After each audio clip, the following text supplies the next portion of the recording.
So the move we're going to work on now is just your basic front kick off of the lead leg. This is mainly a defensive maneuver.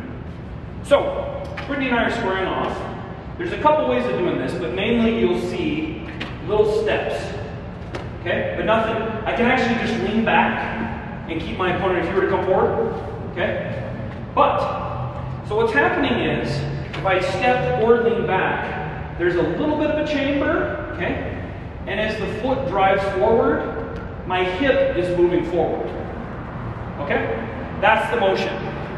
The motion of the hip extending and pushing that power forward. Okay?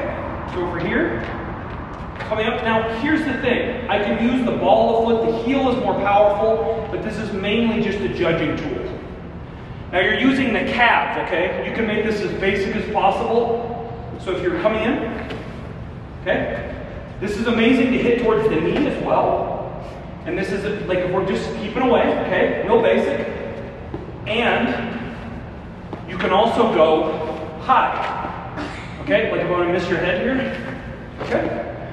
So, that's just your basic. This isn't a big power shot from the front. It's a judging tool. One of my teachers would use this to keep me away when I first started martial arts all the time. It was incredible. You couldn't gauge, you couldn't get anywhere near him with this technique. Okay? If you try it, if I'm coming in, you're just chambering up. Yep, exactly. And going even lower, I'm able to actually keep my opponent away without risking actually my foot getting grabbed. Application of the lead front kick. Okay? This isn't, we're not really going for too much power, but if you just stand right there, Chris, and not move, I'm going to go past you. This is the power that I can throw from this, okay? I can very much get my hip forward and throw good power. I've actually ended fights with this technique. So what's happening is I'm actually using this to keep him away. Whether it's the kneecap, or it's here, or the face, okay? But the main thing with this is, what's happening is I can actually, this is an amazing tool to set up techniques, okay?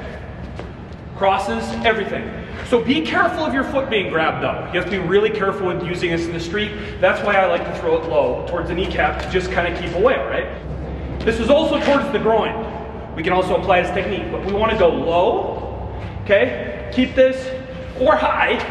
That would have been bad. See, that's the whole thing with this movement, is keep your opponent guessing with different levels, okay? Low to medium to high, but it's a measuring tool. It also sets up your punches.